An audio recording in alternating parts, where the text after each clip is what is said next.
It's your brothers, sisters, fathers and mothers, sons and daughters, and your friends, the people you love. Have you ever seen a loved one in pain? Have you ever had to watch them suffer, unable to do anything but to hope for the best? Now, imagine for a moment that you had some options. One would be able to help them and give them some hope and a chance for survival, and the other would be to lock them away in a place that would keep them sick. People suffering from addiction would be more effectively rehabilitated by treatment rather than incarceration. So first, let's look at the problem. The go-to option is to lock up the addict, but incarceration does not treat the problem. According to Timothy Hughes from the Bureau of Justice Statistics, 70% of those who are incarcerated for drug offenses are rearrested within 3 years. If that's not bad enough, locking up a drug addict usually makes the problem worse. M. Farrell with the Journal of Published Medicine found that more than 60% of heroin users reported that they used these drugs in prison. This incarceration of the sick and suffering addict encourages people to think of this as a criminal mentality rather than a sickness that needs to be treated. Considering that, you may still be wondering, well, what's that mean?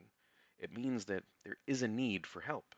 The National Institute on Drug Abuse has found that 65% of the prison population have a substance abuse problem, and fewer than 5% get any treatment while incarcerated. This is wrong. Successful treatment requires a multitude of therapies and learning of new life skills and new coping mechanisms, most of which cannot be accomplished in jail or prison because there's no representation of real life there. In addition, this is not new information. It's a known problem and it is getting worse. There have been attempts to address this in the past, but these old solutions have made little to no difference. The old thought that locking up an addict and letting them dry out to cure them is as heartless as it is illogical. I've shown you the proof that it just does not work. Another short-sighted approach has been the use of medication to treat a drug addict. That's right, this is ultimately putting a band-aid on the problem and substituting one drug for another. At the methadone clinics, the lines can be seen wrapping around the facility. D. Reingardian with the Journal of Published Medicine has discovered that patients enrolled in a methadone maintenance program may become physically dependent and experience methadone withdrawal symptoms. The goal is to remove the dependency of the drugs, so clearly this is not a viable option. Finally, one of the more shocking solutions has been the thought process that we should just ignore the problem and let it sort itself out. Why, you ask? Well, because either an addict wants to recover and will, or he just simply doesn't care. Now, that's the equivalent of telling someone terminal to just will away their cancer. This brings us to a solution that is showing to have the most promise, and one that I believe we should favor above all others: rehabilitation.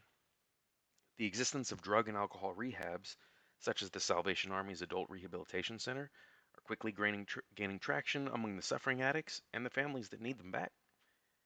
These places help the addict learn new ways of coping and living, giving them hope and unique skill sets to help with their addiction once and for all. In short, we're taught how to live again.